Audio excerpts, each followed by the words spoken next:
Hello, hello, everyone. Make sure this thing's working on YouTube. Yeah, I'm on YouTube right now, making sure it's. Okay. Higby, we are live right now, just so you know. There we go. Yeah, it's going. Okay. What's up, everybody? All right. So what we're gonna do is appreciate everyone that's in here. I can't exactly see how many we got in here, but what we're going to do is we're going to go through the Maryland game quickly. Similar to last time, I know we've only done this one other time. We will just start similar to how we always start our podcast. We'll do our intro music, and we're going to talk about the Maryland game for about 5 minutes, but that'll segue right into the Jonathan Smith firing and then everything else that goes from there. A lot to cover tonight, and this won't be our only show that we do regarding this, but obviously it's been a crazy 24 hours, so just wanted to go live and get everyone out some information here and what we know and our opinions on it. So, all right, Higby, do you want to start up and we can just start the pod from here and go? Just roll straight into it whenever you're ready, Higby.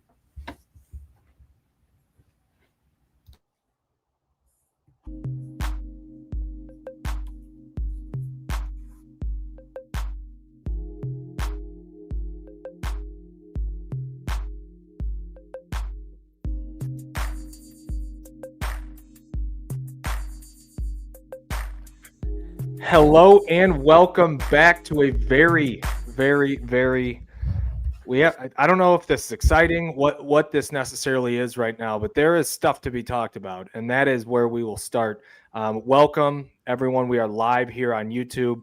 Appreciate everyone being in here. It's been a crazy 24 hours. We wanted to hold off everything. First of all, happy belated Thanksgiving to everyone. I know we didn't do a pregame episode for the Maryland game, but we are here nonetheless. This is You Are the Program, presented by Nudge Printing. We got Tyler Higby, Brian Lewerke, Dante Rosano, and Michigan State.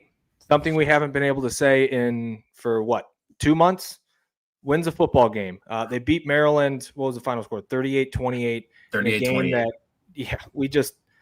It felt like we kept trying to give it away. Alessio Milivojevic, he's going to be a huge topic of the show tonight because I think he has continued to rise and rise and rise in terms of the opinion that Spartan Nation has for him, and hopefully we can retain him. But fellas, excited to talk about this. I didn't think, honestly, when we talked about this, I thought it was only going to be Smith, that the news that was going to come out, and we were just going to talk about this. And now all of a sudden we have the entire coaching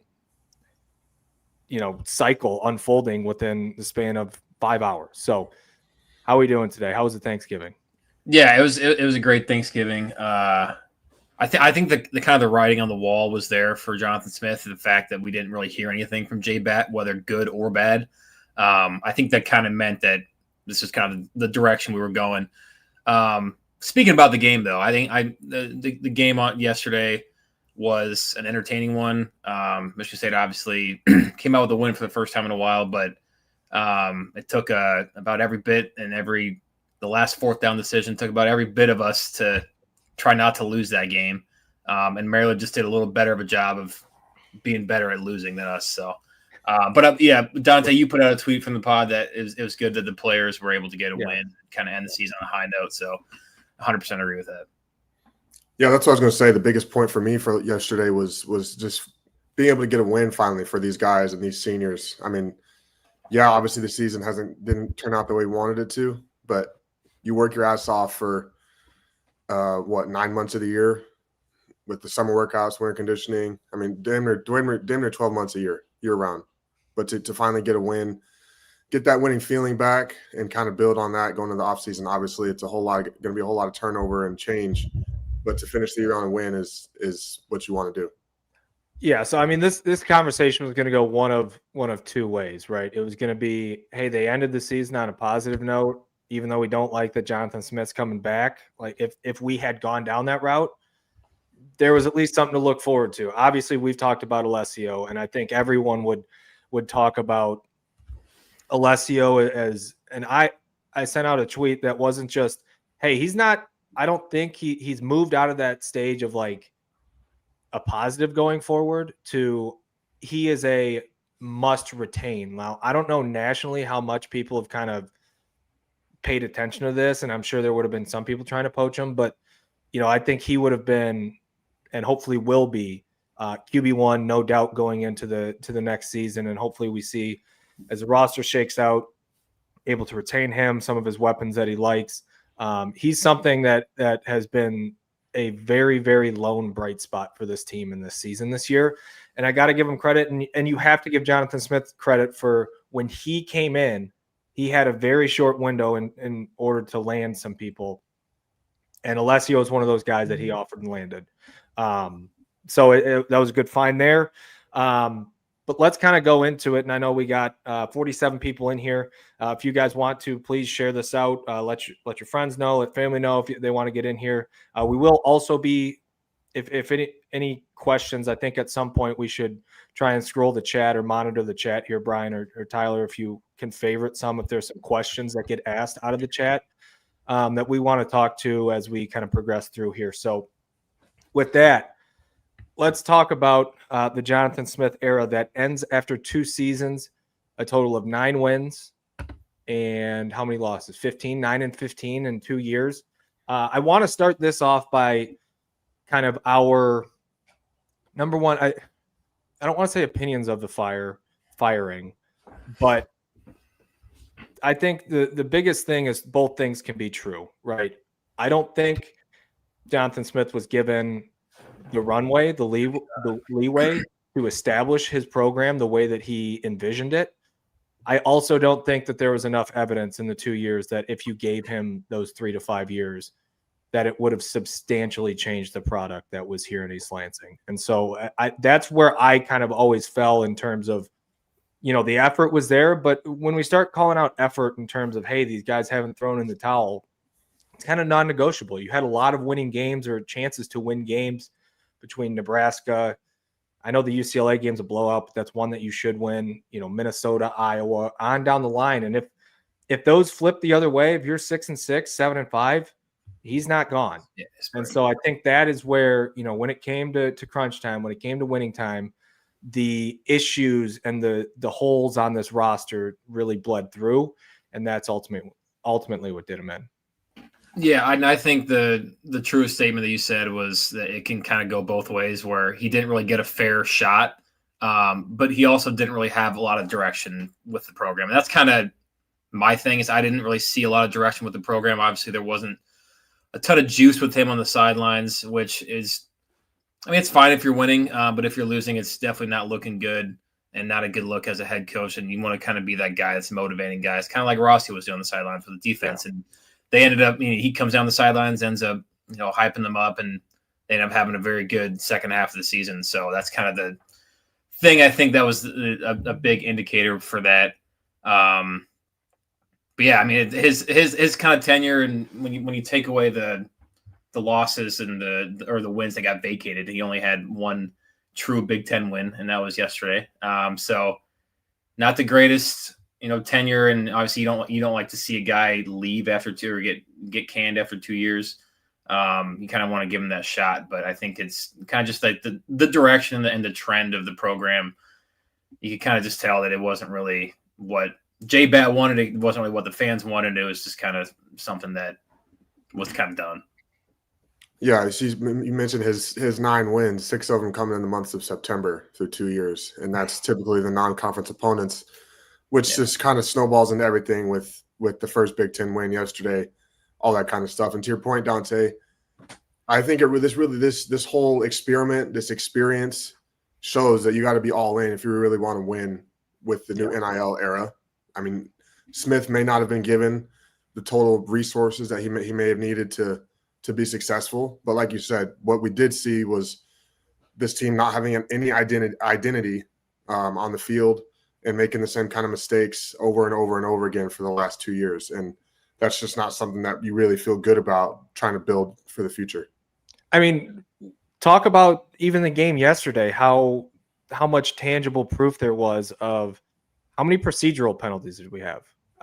5, 6. The punt unit, we had to waste a timeout that could have came into effect late in the game. We had to waste a timeout because, again, there was a punt look that they didn't like, and they were audibling. And as it was happening, I was waiting for the ball to be snapped and them to block the kick. So, in a nutshell, I do feel like there's just too many things to get through. And it would be one thing if it was a lot of the Indiana games to where your talent is just completely overmatched, but you were squarely in football games for the last 2 months and you could not find a way to win them. But that brings me back to the point about the locker room, and we talk about it. I know there's been a lot of vocal support for Jonathan Smith in terms of the roster.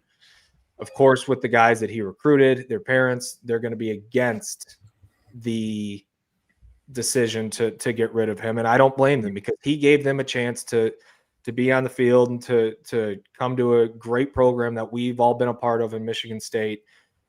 And for anyone that says he didn't get a fair shake, it's very, very hard to disagree with that. But with the environment and with the climate in terms of having the athletic director coming in new, knowing that how big of an emphasis this administration in terms of President Kevin Gustowitz hired Jay Batt, and in his introductory press conference talked about how important it is to have a successful football program.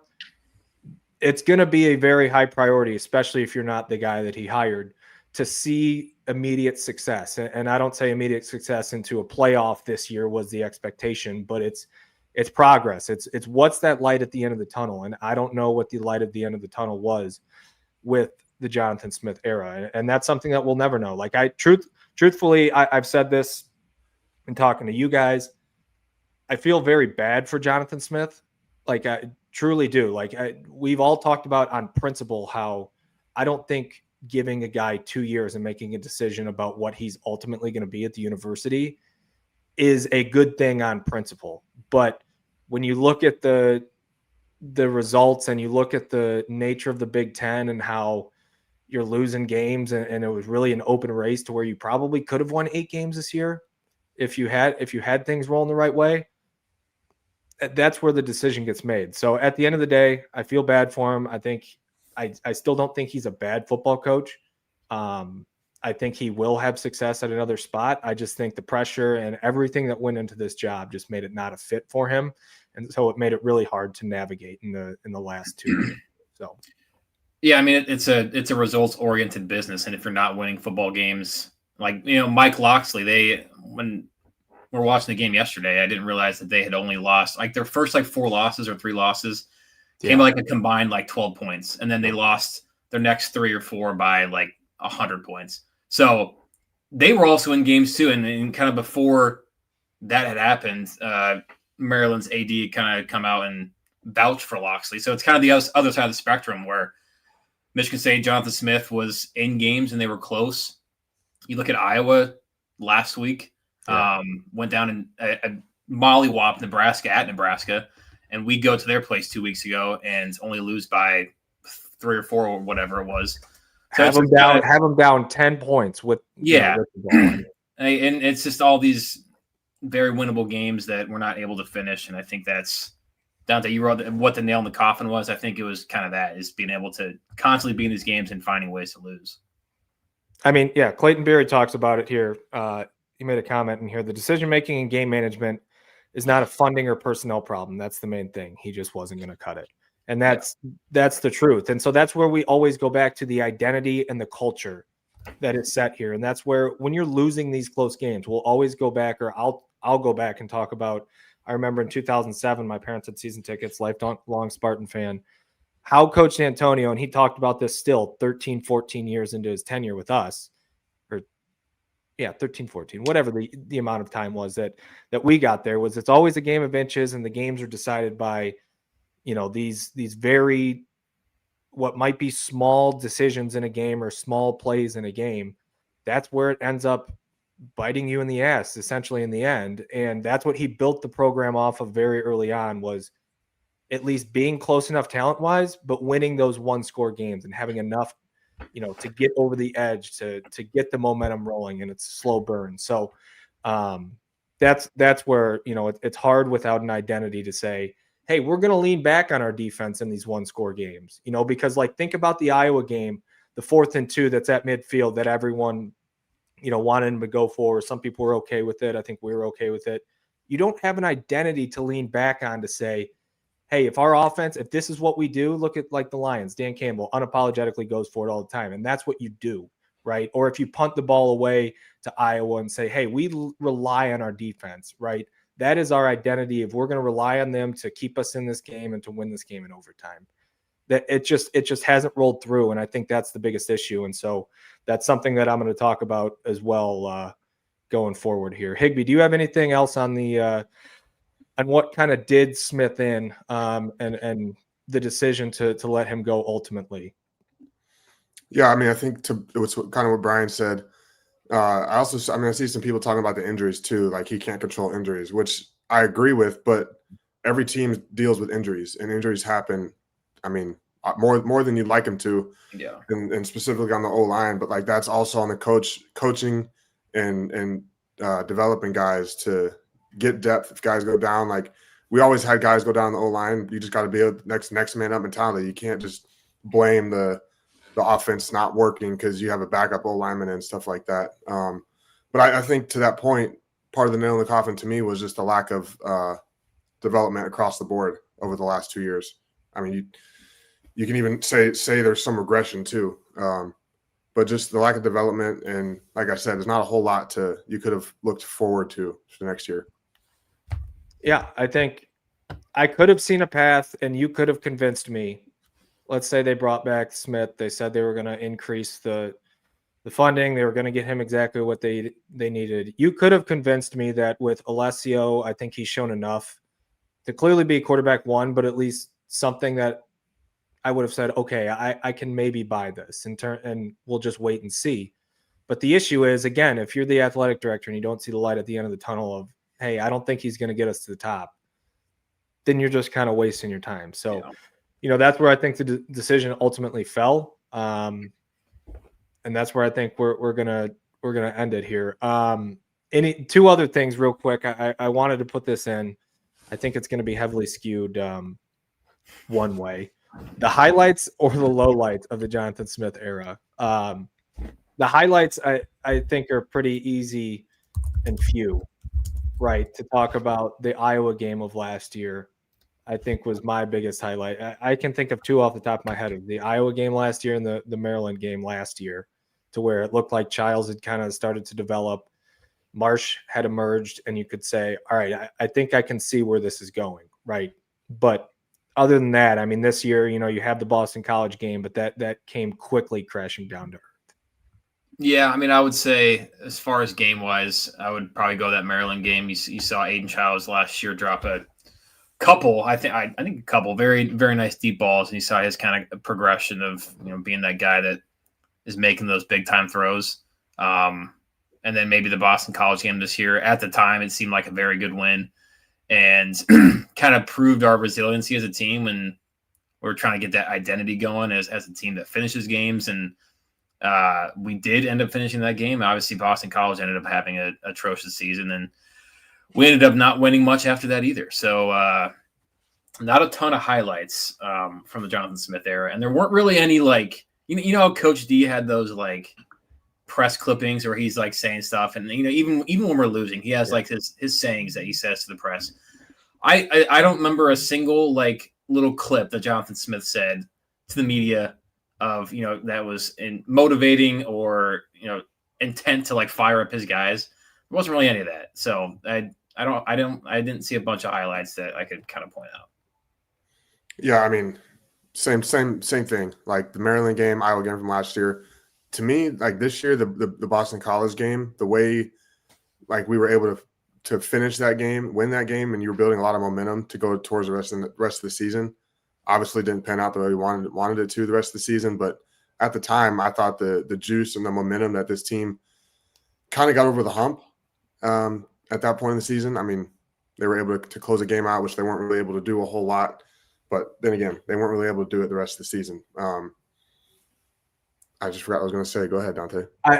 I was going to go back to Brian, what you had talked about, because I think that in a nutshell is probably one of the biggest reasons that it didn't work and that it went so quickly in terms of 2 years, right? Not having anything to relate to the fan base in terms of the Michigan game last year, which I think we had all aligned in terms of, I didn't really see that much of an issue. And, there was the Dodgers talk that was, within the week leading up to it, just trying to play jabs, not understanding the rivalry, which again, there's coaches that are successful that come from different places and don't understand the cultural, resemblance of the Michigan State rivalry or where it is. But I think ultimately that's what turns everyone so quickly is when you don't see the results on the field, but then it doesn't match the intensity of the fan base. It doesn't match the passion of the fan base for where it's at. That's when it can flip really quickly. And we saw that throughout this year because I think people were out last year, but then in year one, you can kind of understand, especially with the situation he walked into after Tucker, right? But when you have this type of, mismatch between the culture that they are, we can talk about, someone had brought up today in one of the replies to our tweets about the Spartan walk, right? My mom has told me for 2 years going to games, she's like, hey, I don't like the fact that they're not wearing suits. And whether it's suits or uniform, the same thing, travel attire, they're not wearing the same thing. And for us, that's like kind of, I think a lot of fans were used to seeing on the Spartan walk, everyone wearing the same stuff and everyone's a team and you go together. And, that's what Coach D'Antonio had laid. And so when you see some of these things that are opposite of the way things have been done and the results on the field aren't there, that's just what creates kind of an urgency to find something new because it's not meshing in different ways. I'm surprised I don't think we've mentioned that about the walk is like when they had different uniforms or different, weren't all wearing suits and weren't all wearing jumpsuits or whatever. We never really talked about that on the pod, did we? We brought it up. I never really thought too much about it just because I didn't love it either. A team can be successful no matter what, in my opinion. I think but it's just in a nutshell, it's kind of one of those things that rubs people the wrong way. I think it's also something that we're just used to playing under Coach D. Like we would have never thought to even like suggest, hey coach, can we wear something else? Like to him, can you imagine what Coach Manny would do if we're like, oh, hey, Coach Manny, I'm wearing this weekend. I got shorts on, Coach Manny. What do you think? I remember I wore a sleeve an arm sleeve in the Redbox Bowl in 2018, and Coach Manny said something to me about it before the game, and I was like, you know what? I really don't care. I'm wearing the sleeve. It's a bowl game. It's the last game of the year. Probably should have taken it off because the game didn't go well. One of the most infamous plays in MSU history. All right, let's flip this over from some of the negatives of the Smith era to what is coming in, and I think we would all. I actually don't want to speak about it because we haven't actually had a discussion even over text. I think yesterday during the game I had texted you guys. I think this was coming, and Fitzgerald or Matt Campbell might be a name. Pat Fitzgerald or Matt Campbell might be a name that I would like that you could probably move on pretty quickly. Obviously, for the sake of Pat Fitzgerald, you can get him immediately. And it's come out, and the university hasn't said anything, but it's all but confirmed by pretty much every single other insider reporter around Michigan State that Pat Fitzgerald will be the next football coach at Michigan State. So I just wanted to have a discussion between us three because we literally have not talked about it at all, but like 5 minutes over text with the Pat Fitzgerald hire. Tyler, you didn't even know it was confirmed before you came on here. I know you've been busy today. So let's just talk about it at face value for what it is, the hire, and then let's kind of go into some things that we maybe are concerned about or positives that we can see out of this going forward, because no matter what coach that we came into, it's going to be, we've talked about this at length. This is probably the worst that Michigan State football has been for a 4-year span in a very long time. So there's what we got to get right. But what do you think of the hire? Brian, I'll start with you first, and Tyler, give you 2 minutes to collect your thoughts. Yeah, I mean, I liked it a lot. On the border of loving it. I know that people say Pat Fitzgerald record at Northwestern wasn't the greatest. We'll get to that clip at some point. We can certainly do that. We can pull that up. We'll have Brian break down the play of his infamous Redbox Bowl. Yeah, I can finally give my side of what I was trying to do the entire time. Your story. But Pat Fitzgerald, I mean, every time that we played Northwestern, I respected the hell out of him. He seemed like a Coach D type of guy, and whenever I don't know, the culture fit I think is perfect. Whether his record and you can say his record wasn't fantastic at Northwestern. Obviously, he made a couple Big Ten championships, and I think he's all-time winningest coach at Northwestern. But yeah, it's also hard to get guys to go to Northwestern, and especially in the non-NIL era. It was tough recruiting. Their stadium wasn't the greatest. It's a tough school to get in. And I think all that kind of plays a factor. I'm not worried about the NIL money or any of that stuff. I think he can adjust to that pretty quickly. Seems like a smart guy. And I know he will probably talk to Izzo a bunch about, what Izzo's doing and his sort of thing. Obviously, he had the interview on game day where he said that he wanted to go to a place that had a good basketball program, probably because he wants to kind of pick the basketball coach's brain and figure out what he's doing. So I love the hire. I think it'll, obviously time will tell, and he has to win games, but I think everything that it kind of checks the box in pretty much every culture fit and what I think would be good for us. Yeah, I mean, that's kind of exactly what I think. Every box you want him to check as a Michigan State fan, I think he checks. I mean, like you said, Brian, he and Coach D were similar to me in a lot of ways. Just looking at Northwestern's program from afar whenever we played them, they just seemed like there was a lot of similarities. The types of guys they recruited, they always had an identity, and that's one thing I think that we're going to be really excited about. We're going to finally, hopefully, knock on wood, get an identity back with this team, whether it's offensively, defensively, in the trenches, no fly zone, whatever you want, whatever identity it is. There's something to hang your hat on. I think that's what Fitzgerald is going to bring to this program, some stability, which is what he was able to do at Northwestern. I mean, yeah, he had some up and down years, but for the most part, he was pretty consistent. And I think that's the biggest thing we're going to hopefully get in hiring him. Yeah, I mean, with you guys, for me, the biggest thing was, number one, we need a culture fit. I know there was other names that were thrown out. I liked Matt Campbell for the fact that he's an Ohio guy, so he kind of knows the dynamic in the region. But so does Pat Fitzgerald, obviously playing at Northwestern, being at Northwestern for as long as he had. And so from a culture standpoint, how he runs a program, I think he's a perfect fit. The alignment between the type of guy and the type of program that he has is perfectly aligned with what a Michigan State program looks like. I know the record, it would come and go under Northwestern, right? In 22, 21, and 19, I think they were very severely under 500. And that's also at the same time that NIL comes into play. You're at Northwestern. There's a lot of dynamics that come into play there that you can't adjust as fast as a lot of other programs can. Now, I still do have concerns in terms of, maybe not even concerns, but it's kind of more of a wait and see, and let's see what his vision is for a school that's not Northwestern, that you have to be, impeccable academically to get into, or at least for athletes, you still have to be very, very good academically to get into that university. So as far as the culture fit, that was the number one thing that I wanted. I wanted someone that would be able to represent Michigan State. And I think it goes right along with the tweet that we sent out 2 weeks ago in terms of the basketball team and the program that we talked about this on a podcast.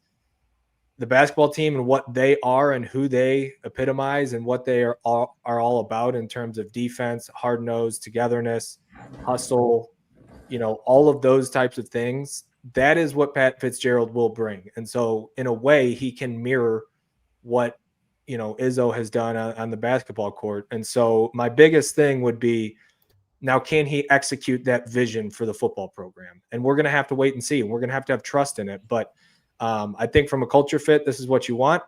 And we're going to have to see how he utilizes the portal, how he uses NIL and all of those other things. But I think it's a slam dunk hire in terms of culture fit. I wouldn't call the overall hire slam dunk just because, you could reserve that for the 5 to 10 best coaches in the sport, but there is no coach or coaching hire that you can say on the first day that he is hired that this is going to go 100% well, maybe besides 5 guys, Nick Saban, Urban Meyer, those types of guys. Yeah. So that's where I'm at. And I think we'll build from here, but I think there's definitely enough to go around to say that this could be a big thing, but it's the first couple weeks are going to be key. And so that's where I want to go right away is let's talk about player retention, because you're going to see a ton of guys enter the portal, whether they're planning on staying or not. But you're going to see a lot of guys enter the portal just because of the state of the sport and where it's at, and they're going to have the opportunity to do that. But I think you can't officially make any moves until January. I think that's what we discussed earlier on in the season with them changing it to one window. I think it's January or December. Tyler, do you remember? Maybe like first week of January? I'm pretty sure it's January. So I know guys are going to enter the portal and they'll probably have their decisions made. It's similar to like NFL free agency to where JJ McKay says January 4th. So there we go. January 4th. So with that being said, he has a short runway here. Now, one of the things that's interesting that I wanted to talk about real quick was Joe Rossi was named interim head coach, which was pretty interesting seeing as the season's over. However, I think that signals to the fact that there will be some type of retention in terms of the staff, and there will be some sort of retention in terms of keeping this class together that Jonathan Smith and his staff has assembled essentially. And so that would be my hope, is that whether it's Joe Rossi or any of the other assistants, that there is some carryover and retention in the coaching staff that lets us kind of have some continuity, not let the recruiting class fall off. But the biggest thing, honestly, is going to be the portal window and the retention from this team, because we're going to have to get out the gate ready to go next year. And, if we can get to 6 wins, a bowl game, we're at this stage again where we're talking about a rebuild, but what are we rebuilding from? It feels like the ground floor. Yeah. I'm curious what like an interim head coach does right now, besides maybe that means that he's going to be retained on the staff. Maybe he does like the administrative stuff. As far as like the player postseason interviews, when we used to go talk with Coach D after the season and kind of just like run through like how the season went for you. If you're a returning guy, obviously, if you're a senior, I don't think we did those, but it's as far as the, the transfer portal, it's going to be tough to retain guys, with a new coach, but at the same time, people are going to make their own decisions. I think not like letting guys kind of explore stuff is not the worst thing in the world. Pat Fitzgerald is going to get the guys that he wants. And in this whole kind of new era of NIL, I think he definitely will. Well, and that's where I will say, Tyler, before you go, that's where I think you have the bridge of Rossi to where there's going to be those postseason meetings, right? I'm assuming they're going to happen this week, to where, it was probably the first thing that once J-Bat told Jonathan Smith of his decision, he probably talked to Joe Rossi right away to say, hey, we're going to name you interim. Fitzgerald's going to retain you on the staff. And you have to bridge this gap of this week or 2 weeks that, Pat Fitzgerald's going to come in, whether he agreed to that or not. I guess it's interesting in how that got rolled out. But I know there's been a lot of questions on here earlier when we first started the live stream and just on Twitter elsewhere. One of the reasons they did not like the Fitzgerald hire was because hiring a coach from, like, let's say we hired Matt Campbell, he could get a lot of the guys from Iowa State over, right? And you can kind of hit the ground running a little bit faster. Pat Fitzgerald does not have that luxury, right? He's been out of coaching for 3 years, and so he's going to have to build a portal class from the ground up. While I agree that that's somewhat concerning or not, but I think they'll be all right. And if the funds are allocated and if they have the money proper and ready to go, which it seems like there is by all accounts, he should be able to get a portal class that might not be familiar with each other, but at least talented. Yeah, I mean, that was kind of my point earlier. Like with Jonathan Smith, we don't know for sure if he got the full backing of the athletic department funding wise, but you can't be half in, half out. If Fitzgerald gets all the resources he needs, I think he'll be fine. Yeah, he won't have the players coming with him like Jonathan Smith did from Oregon State, but like he gets the full backing, he gets all the funding and everything he needs, he's going to be just fine. And I think to the point of guys leaving, I think that goes to the guy Fitzgerald is. Like the similarities between Michigan State and Northwestern while he was there, the types of guys they recruited, like I mentioned, and then him being able to develop players. I think it comes down to that. Like we've talked about the lack of development that we've seen from this Michigan State team the last 2 years. I think it comes down to how good he is at developing players, and he's shown that he's been good at that. So yeah, there's going to be some guys leaving the portal or leaving to go into the portal. Some good, some bad, some maybe surprising, but like I think we're going to be okay because he's proven he's been able to develop players, and he'll get the guys that he thinks fits the mold that he's trying to establish at Michigan State. Can I say something real quick? Yeah. On that same conversation of, I know I've kind of seen some comments as well about Fitz not being the guy, not being the right hire. To be completely honest, Michigan State is not the most lucrative job location right now. We've had, I mean, when you kind of look at it, we've had one good season being 2021 since like our 2017 season. Yeah. And we won 10 games. Yeah, 10 games in 2017, and we won 12 in 2021, and then every other season it's been like maybe make a bowl game. So it's not the easiest, and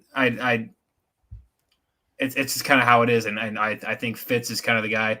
And also, to be quite honest, it doesn't really matter what we think. What matters is in this kind of new NIL era, it matters what our what our biggest donors want, and those are going to be the guys that are going to be having the backing of the head coach and are going to be paying for all the NIL money for all the guys that this head coach is going to get. So it kind of really depends on who the big bucks want to have.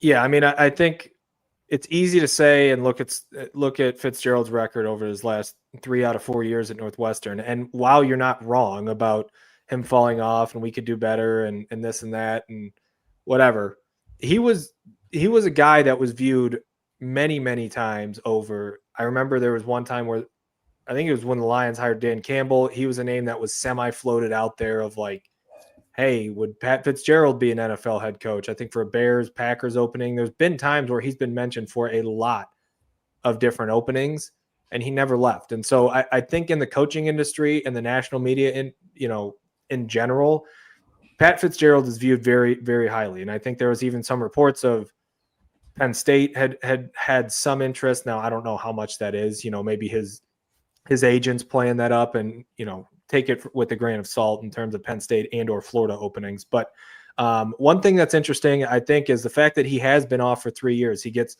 vindicated in the wrongful termination lawsuit and the hazing scandal at Northwestern, completely paid out for that. And there was an investigation done to where they kind of cleared his name. And so he's had 3 years, and he's a very, very well-connected and respected coach in the industry to go around. I would encourage anyone to go look at the College Game Day podcast interview that he had done with Reese Davis and talking about what he's been doing, and what his philosophies are on the NIL and portal. While it might not be what you exactly want to hear, while it might not be Kirk Cignetti, there's 99% of coaches are not Kirk Cignetti. They don't just come in and have success in year one right out the gate to the level that they're doing it. So I think he has a grasp on what this type of environment is. He's been able to have 3 years in terms of understanding, connecting himself with coaches around the country and formulating his strategy. And this is a time where he's ready to go and he's ready for the opportunity. And so I'd highly encourage people to go listen to that interview. But I think if anything, if he gets the alignment of the university, the president, the athletic department, and especially the donors to have everyone moving the same way, that is number one. Yeah. Go like this. Coach D. As Coach D would always do, you got to go like this. And if it was Jonathan Smith and he had everyone going like that, who knows if it would have worked. But regardless of who the coach is, the whole university has to go the same way. So I think that's all we can say for right now on Pat Fitzgerald. Is there anything else that you guys wanted to cover on this? Any other concerns, positives, negatives that you guys wanted to talk through before we end this this emergency stream here? Or are there any questions from we got 172 in here on the live stream? Is there any questions that you guys kind of want us to discuss? I know we've been at 40 minutes here, so we can go for a little bit longer in terms of questions that we'll answer a couple if you guys want to send some in. I think also Pat Fitzgerald is a great players coach, and I remember when we played him in 2000, I think it was 19. Like I made a play in the field, and I looked over at him, and he looked at me like, "You son of a bitch! You how did you do that? Like how'd you know what we were doing?" And so just the fact that he kind of acknowledged the opposing quarterback on the field, and he seems like a great guy. And I heard a story on Twitter that him and Coach D used to go to dinner the night before the game when we played Northwestern. I don't know if that's true or not, but I don't know how that would work. Yeah, I don't know how that would work. I talked about the similarities. It wouldn't shock me, but again, I don't know how it worked because we always had meetings and he always had stuff to do. So, yeah. But yeah, I mean, I could see them being real good friends. Yeah. Okay, before I get to some of these questions, let me first do a quick ad read by our friends over at Nudge Printing. We can't talk about them enough. It is that time of the year. It is Black Friday. It is Christmas season. You need to get gifts, and what better time than you got a new coach, you got a new trying to create some excitement and not going into year 3 of Jonathan Smith. You got a new coach, Nudge Printing. Get all of your Spartan needs at Nudge Printing. They are a locally owned mid-Michigan shop, Spartan-owned alumni. Nudge Printing for everything you need. Very, very quality gear. I'm wearing the Gruff Sparty hat today. I took it, and Brian is not wearing it, so clearly we coordinate who's wearing what on each day. Well, I'm wearing it now. Nudge knows what it means to bleed green. So when you wear their gear, you are supporting local craftsmanship with the true Spartan spirit. All right. There are some questions here. Let me see. Oh, I like this question about OC names in the mix. He has some history with Kafka. That's funny you mentioned that. Yeah, because Mike Kafka played at Northwestern, obviously. Under Pat Fitzgerald. It says how long he's been there. And when I was with the Giants for my short stint in the spring with them, when Brian Daboll got hired, Mike Kafka was the OC. So I was with him for a little bit, Mike Kafka, and he was he was a good coach. He knew ball.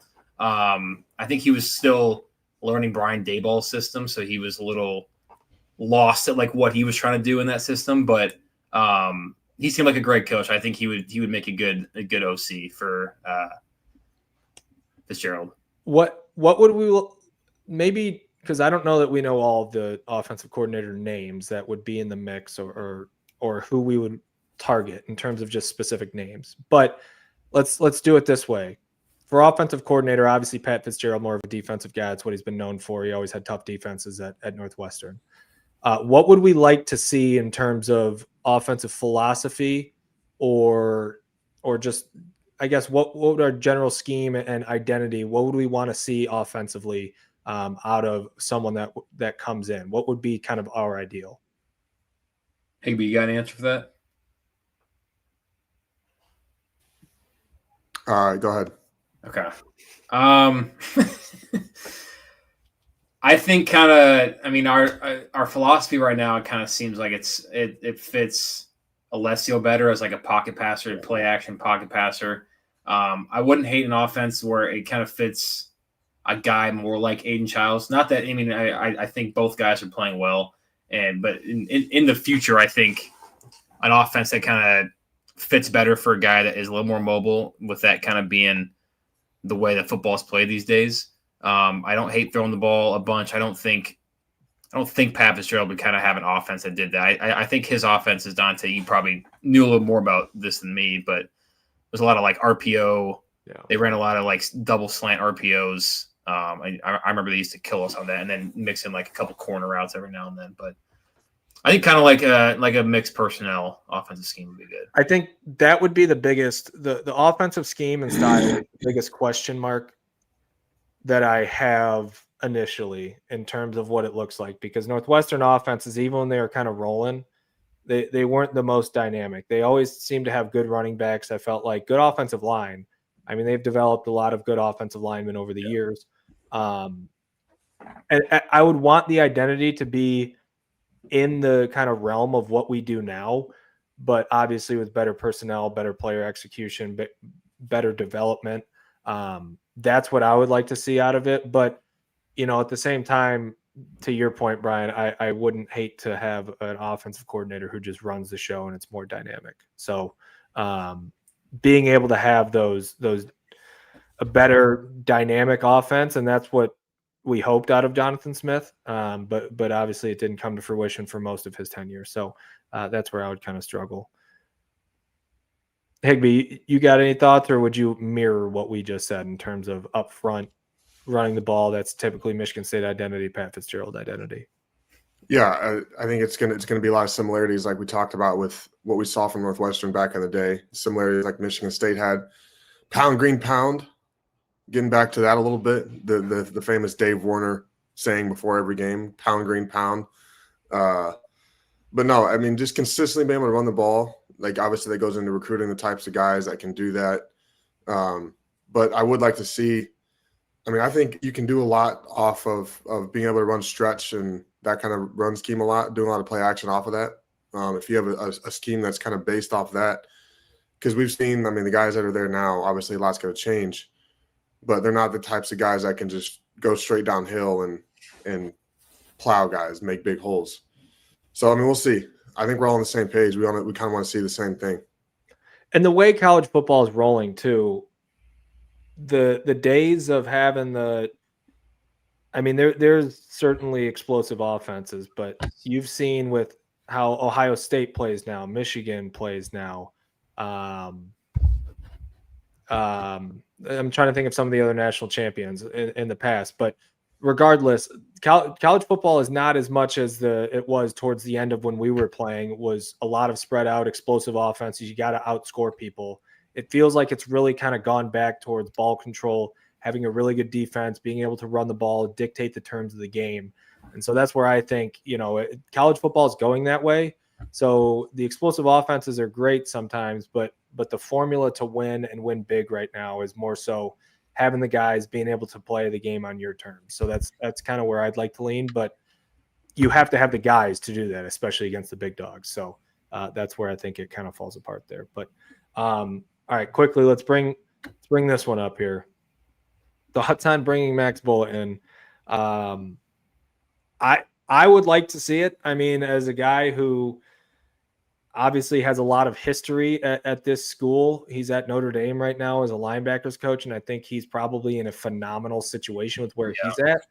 So that would be my question: is what would we bring him in as? Because is he going to take a lateral move as a position coach to come just to his alma mater, or would he want to try to further his career with the trajectory that he's on, with some of the programs that he's been, with essentially in the last 5-10 years? Would he want to continue to build his resume for a bigger opportunity down the line? And this was always my biggest drawback. I know there was a hot little second on Michigan State Twitter where people were clamoring for him to be the head coach. And that was always my drawback. I know we never addressed this on the show, was why do it now? Like, if he's a linebackers coach now, are we really that desperate that you only get one shot at these things? He's obviously a former great. Think he's going to be a great coach. Clearly has a good trajectory and future in front of him. But why do it now? Why take his one chance and one opportunity to be Michigan State's head coach? If that's his dream, why do it now and risk that it doesn't work and then he's, back to building his career? So my question would be, in what capacity? If you're telling me defensive coordinator, I think it'd be an interesting jump.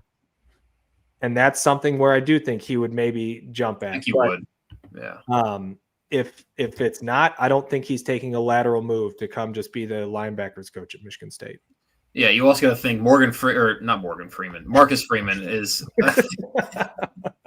he has a very secure job right now. I think he's got at least like 3 or 4 more years, even if they were not good for 3 years. Marcus Freeman is still going to be there, and I think Max Bola would also still be there. So he's pretty secure in his spot at Notre Dame right now. So I think it would take a significant pay raise, and then probably also, or not also, but definitely also an upgrade to full defensive coordinator just instead of linebackers coach to be able to bring him from Notre Dame. But I mean, I would love it. I think he's a great dude and great coach. Which again, even to be defensive coordinator would be to come to a program that hasn't established what they are, right? It would be a risk because if he does not perform as defensive coordinator, everyone that wants him now, if he doesn't perform because we don't have the guys, if we don't have the dudes up front or wherever, that goes out the window pretty quickly. If you give up, 30 points, I mean, I think we all are very high on Joe Rossi, but you can even tell, like, after a couple games, we don't have the dudes, but the defense still doesn't perform well. Everyone wants him out. So, yeah. Higby, thoughts? Yeah, I mean, I'd love to see him too. Like you guys said, I don't see him making a lateral move just to come to Michigan State. I think, he would love to. Like, he'd love to be back in Michigan State, but not for the same role. It would have to be an elevated role, significant pay raise, and like you said, Brian, he's got a good thing going there at Notre Dame. Like he's got some good job security there. So it wouldn't make a whole lot of sense for him to make the move unless it was a big jump up. Okay. Last one. This is probably the last one, unless there's anything else that you guys see that pops up on the comments. Questions from Cozy Couch. Are the resources for the program, such as training table and catering, getting any attention? I think this is a very fair one. I think it's also changed a lot since we were in school. We used to have our training table just right across the street at Case Hall. Food was okay, but that's generous. Okay is generous. That's generous. It's one of those scenarios to where you see other schools like Notre Dame gets 5-star meals every single day and their quality of food. And so that's one of those resources that's kind of hidden in terms of the day-to-day of student athletes, that when you bring guys on official visits or when you bring in recruits or portal guys that talk to people on the team, those are probably a lot of the things that they're looking at. It's the resources, it's the facilities and training table, because that's all of your food and meals. So I'd say right now, as far as we know, it was on the bottom side of average. So that's where we were at. But I think some of that has changed with some of the facilities we've put in. I truly don't know in terms of that. I would say I think the resources are increasing. I think there will be some type of, there was a $10 million donation that went out from one of the Ishbias, I think, in the last couple of weeks. With J-Bat, I would envision that obviously with this big buyout, there's probably got to be some type of big donor support that's coming, especially as he gets his footing more and more in the donor field. So I would expect the resources at the program to continue to improve over the next couple weeks, months. Do you want to talk about this one?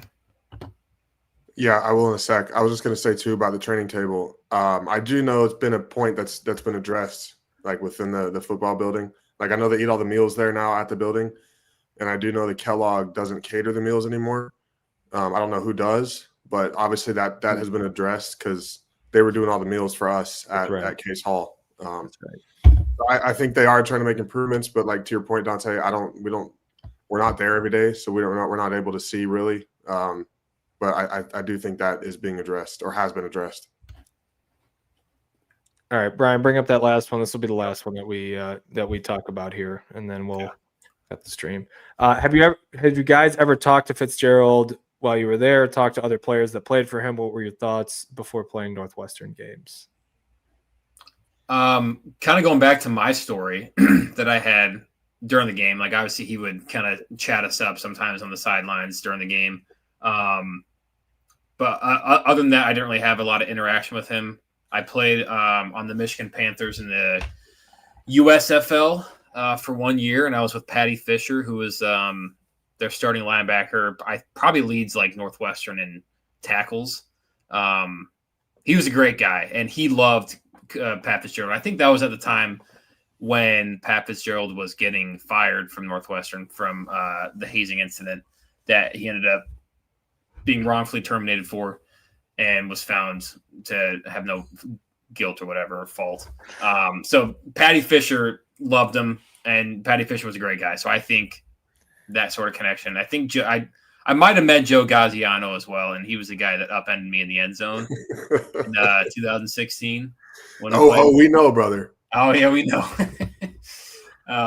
And he said some good things about Pat Fitzgerald as well. So yeah, I actually I grew up.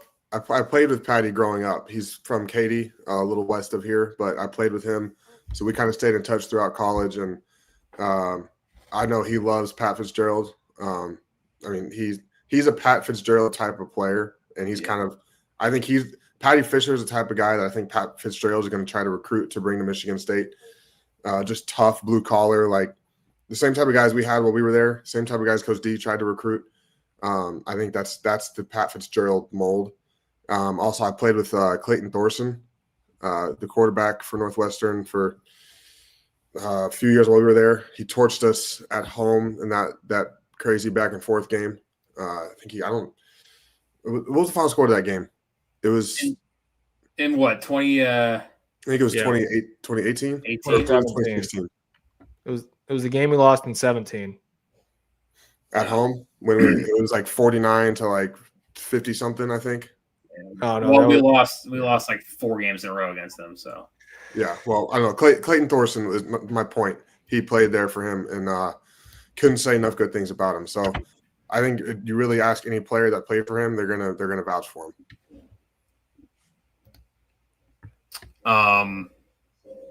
That I wanted to hit on real quick. What were your thoughts before playing the Northwestern games? For us, there was always a ton of motivation because we lost to them 16, 17, and 18, I think. I think we lost to them 16, 17, and 18, and then finally beat them in 19. Yes. That was always a game that, at least I know, it was always a game that was kind of circled on our calendar because we lost to them. But I think it kind of goes to the overall point of what we knew that program was year in and year out under Pat Fitzgerald when he did have it rolling. It was similar to like Iowa in a way, or I would even compare it to like modern day right now, PJ Fleck at Minnesota, in terms of, you know what their floor is and you know what their kind of identity is and what they're going to do and how they're going to play football. You talked about, Tyler, you talked about the Patty Fishers of the world and some of those linebackers that they had. It felt like they just always churned them out. And so I feel like that feeling before the Northwestern game was, you know, their players would kind of come and go, but their identity and their style would always be the same. And so that would be my hope for him once he kind of gets it rolling here is, does he create that identity? How quickly does he create that identity? And then does he elevate that identity, right? Because it's one thing just to get this program back to neutral to 7-5, 6-6, 8-4, but how does he elevate that identity? I think right now we need to get back to neutral before anything else happens. But I'm very interested to see where he can take this program, you know, once it stabilizes, once he kind of gets his footing and once he establishes that identity.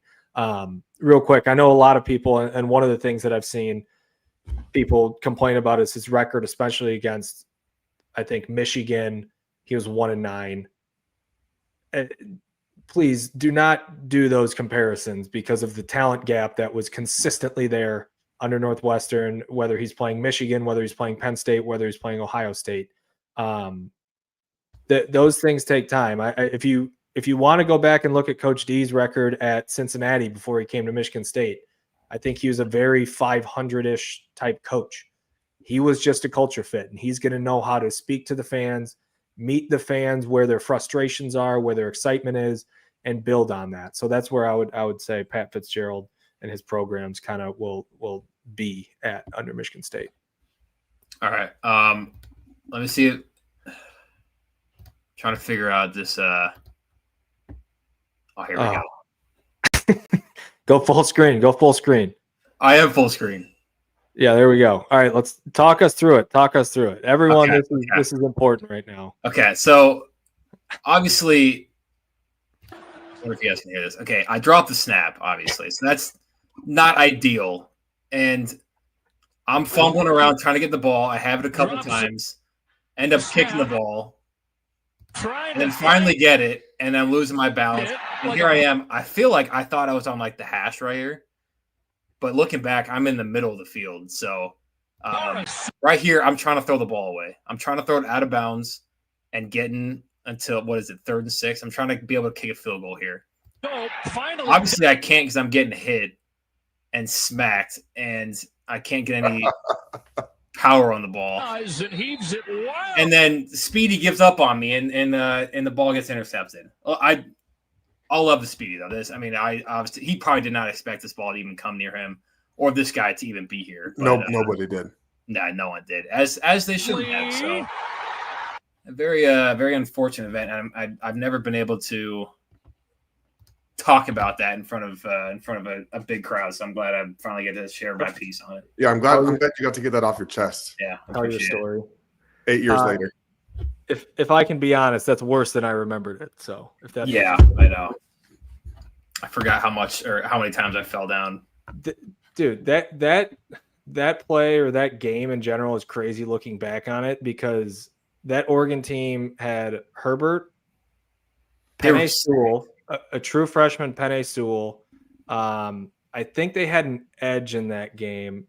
Who did they have up front on the D line? I swear they had someone that was sick. I don't remember the name. I think his first name was Jordan something, but he was a bowling ball. I remember they played a 3-down with some edge guys hanging over the top, but he was like 350 pounds, I think. And I remember we went emphasis trying to double team him because we were not going to be able to move him one-on-one. Yeah. I don't remember any of his names, but besides Troy Dye, he played linebacker. Troy Dye, they had Brady Breeze, I think was one of the corners. Yeah. They had a good team. They had a really good team. Yeah.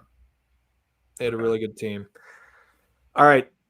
We will end it there. I know this has been a long live stream, but I think we kind of talked through it, and obviously we'll have more podcasts come up as the search gets finalized, as Pat Fitzgerald gets finalized, when he does his press conference. We'll see how this week unfolds. I don't know what the agenda is going to be. I would assume they get through signing day maybe before they even announce him, or they announce him tomorrow. And then I don't know how they're going to do all of the signing day stuff, whether Rossi's going to still be there. However, all that shakes out, we will send you guys an updated tweet when we're planning on recording next.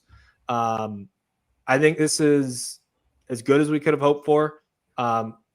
If you guys remember last time, the Jonathan Smith hire, we didn't do any type of, I don't think we really broke down the search tracking, because it was right before the last game of the year it got announced, but we didn't want to get into that. And so this obviously makes it really easy. When you fire a coach, you hire a coach. And so getting through that, I think there's a lot that's going to be discussed between coordinators, team retention, portal, all of that. And so we will we'll look for when updates are going to be provided by the university, when press conferences are going to be scheduled. So I'm excited. I think all three of us are excited in terms of what this means for Michigan State football. I think he's a perfect hire for where we are at right now. And I think he can get us back and get our identity back and build a culture in the way that Michigan State needs it. So with that, we will end it here. Go green, and we'll talk to you guys soon. Thank you.